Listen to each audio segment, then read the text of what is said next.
তো hi guys, তোমরা সবাই কেমন আছো? আশা করি ভালো আছো। তো আজকে সকালে আমি বাড়িতে চলে এসেছি মায়ের শরীরটা খারাপ বলে। তো সকালে আসার সময় আমি ব্লগটা করতে পারিনি। তো ঘরে এসে ভাবলাম আমাদের গ্রামটা তোমাদের সাথে শেয়ার করি আর ভিডিওটা কন্টিনিউ করি। তো চলো দেখতে থাকো আমাদের গ্রামটা।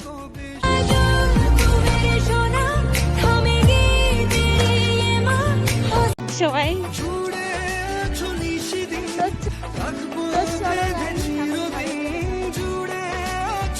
তো আমরা এখন ঘরে চলে এসেছি। এই যে আমাদের ঘর আর এই যে সোনামা।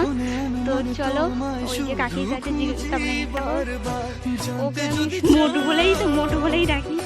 তো চলো ওখানে মা দাঁড়িয়েছে, কাকি আছে আর এগুলো হেঁটে দিদির সাথে আলাপ করতে। এটা পুরো গ্রামে ঘর, এই যে আমাদের পুরো মাঠের মধ্যেখানে ঘর। আর ওই যে দিদি আসছে কাকির সাথে দেখা করতে। আর এই যে কাকি, এই যে আমার মা, এই যে আমাদের বৌদি।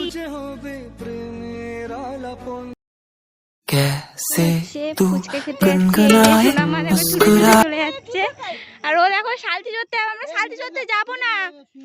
এই যে তো চলো ফুচকা খেতে যাই। এই যে আমরা, আর ওইখানে দিদিরা আছে, আসো তাড়াতাড়ি। আর এই যে কাকি, এটা ছোট কাকি আর বুনু আছে। আর ওইখানে হচ্ছে জামাইবাবু আর দিদি এসছে, আমি আছি বলে। তো চলো ফুচকা খাওয়ার স্টার্ট করব, তখন ভিডিও করব। এখন হচ্ছে দেখো দিদিরা এখানে দাঁড়িয়ে আছে, আর ওখানে বৌদি, আর এখানে হচ্ছে কাকি দাঁড়িয়ে আছে। আর এখানে হচ্ছে এখানে বৌদি, আর এইটা হচ্ছে আমার ভাইজি ছোট্ট।